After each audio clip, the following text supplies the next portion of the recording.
আপোনালোকে আমাক সুৰক্ষা দি আছে, আমি আপোনালোকক ধন্যবাদ জনাইছোঁ। গতিকে আমাৰ গণতান্ত্ৰিক আন্দোলন আপোনালোকে কৰিবলৈ দিয়ক, এইটো আপোনালোকক ৰিকুৱেষ্ট কৰিছোঁ।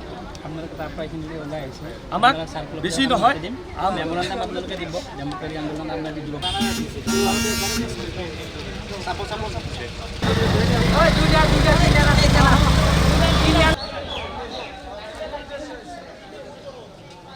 যেতিয়াৰ পৰা অসমৰ মুখ্যমন্ত্ৰী হিমন্ত বিশ্ব শৰ্মাই চকীত বহিছে তেতিয়াৰ পৰাই সংখ্যালঘুৰ ওপৰত তেওঁ মানে এনেকুৱা টাৰ্গেট কৰিছে, যি টাৰ্গেটটো তেওঁ সাম্প্ৰদায়িকৰ ফালে লৈ যাব বিচাৰিছে।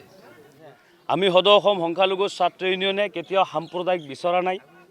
আমি সদায় বিচাৰোঁ যে আমি ভাতৃত্বভাৱেৰে অসমখনত সকলোৱে বিভিন্ন জনগোষ্ঠীৰ মানুহ যিহেতু অসমত আছে, গতিকে আমি সকলোৱে মিলাপ্ৰীতিৰে অসমত থাকিব বিচাৰিছোঁ। কিন্তু হিমন্ত বিশ্ব শৰ্মা ডাঙৰীয়াই কেৱল ৰাজনীতি, কেৱল গাদী দখল কৰাৰ কাৰণে যিটো পৰিকল্পনা কৰি হিন্দু মুছলমান ভাগ ভাগ কৰিব বিচাৰিছে, সেইটো দুৰ্ভাগ্যজনক কথা, সেইটো নিন্দনীয়, এইটোক আমি গৰিহণা দিছোঁ, ধিক্কাৰ জনাইছোঁ। গতিকে আজিৰ এই প্ৰতিবাদৰ জৰিয়তে আমি অসম চৰকাৰক আহ্বান জনাব বিচাৰিছোঁ, আপুনি যিটো পৰিস্থিতি সৃষ্টি কৰিব বিচাৰিছে যাতে আপুনি সাম্প্ৰদায়িকৰ ফালে লৈ নাযায়, কাৰণ সাম্প্ৰদায়িক অলৰেডি আপুনি কৰি দিছেই। কিন্তু অসমৰ সকলোৱে সাম্প্ৰদায়িক নহয়, কিন্তু আপুনি যিটো সাম্প্ৰদায়িক মনোভাৱ লৈ অসমখন চলাব বিচাৰিছে সেইটো দুৰ্ভাগ্যজনক কথা। গতিকে আপুনি এনেকুৱা সাম্প্ৰদায়িক কৰি অসমত বিশৃংখল কৰিব নোৱাৰে, কাৰণ অসমৰ মানুহে গম পায় যে সাম্প্ৰদায়িক কেনেকুৱা বস্তু। আজি অসমৰ মুখ্যমন্ত্ৰীয়ে বিভিন্ন চেনেলতে হওক এই গৰুৰ মাংস, গাহৰিৰ মাংস এইবিলাক ৰাজনীতি আৰম্ভ কৰিছে, উচ্ছেদ আৰম্ভ কৰিছে। বিভিন্ন ধৰণৰ মুছলমানৰ ওপৰত এনেকুৱা অত্যাচাৰ আমি কিমান দিন সহ্য কৰিম কওক?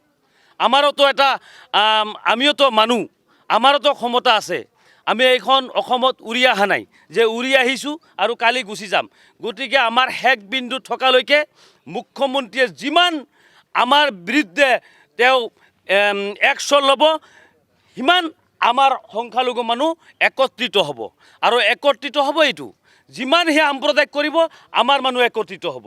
গতিকে আমি একত্ৰিতভাৱে গণতান্ত্ৰিকভাৱে অসমত আন্দোলন গঢ়ি তুলিম। যেতিয়ালৈকে অসম চৰকাৰে উচ্ছেদ বন্ধ নকৰিব আমাৰ আন্দোলন অব্যাহত থাকিব। তাতে যদি আমাৰ এই আন্দোলন আজি গণতান্ত্ৰিকভাৱে আমি কৰি আছোঁ, আমি গণতান্ত্ৰিকৰ বিশ্বাস কৰোঁ আৰু গণতান্ত্ৰিক দেশ এখনত বসবাস কৰোঁ। গণতান্ত্ৰিক দেশ এখনত বসবাস কৰা এজন মুখ্যমন্ত্ৰী তেখেতে গণতন্ত্ৰৰ শপত খাই যিটো চকীত বহিছে, সেই চকীখনৰ মৰ্যাদা তেখেতে বিনষ্ট কৰিছে বুলি আমাৰ ধাৰণা হৈছে। সৰ্বসাধাৰণৰ মানুহে এতিয়া মুখ্যমন্ত্ৰীক ধিক্কাৰ দি আছে। কি এই কেনেকুৱা মুখ্যমন্ত্ৰী এজন? এই মুখ্যমন্ত্ৰীৰ চৰিত্ৰ এনেকুৱা কিয়? এনেকুৱা মুখ্যমন্ত্ৰী অসমৰ এজন প্ৰধান, তেওঁ এনেকুৱা ভাষ্য প্ৰদান কৰিব পাৰে নেকি? গতিকে সৰ্বসাধাৰণ ৰাইজে চিন্তিত হৈ পৰিছে, অসমৰ মানুহ চিন্তিত হৈ পৰিছে এই মুখ্যমন্ত্ৰীজনৰ বিৰুদ্ধে।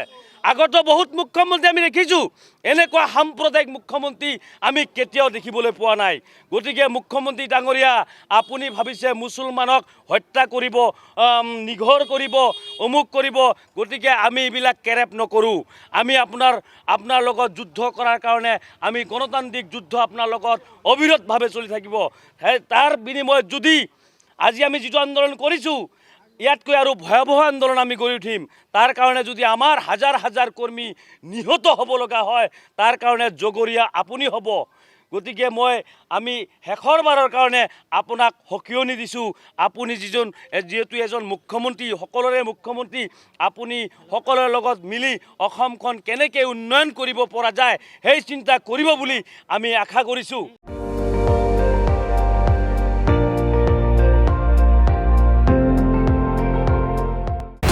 আপুনি চাই আছে ND24, সৰ্বশ্ৰেষ্ঠ নহয় সৰ্বোত্তমৰ দৌৰ।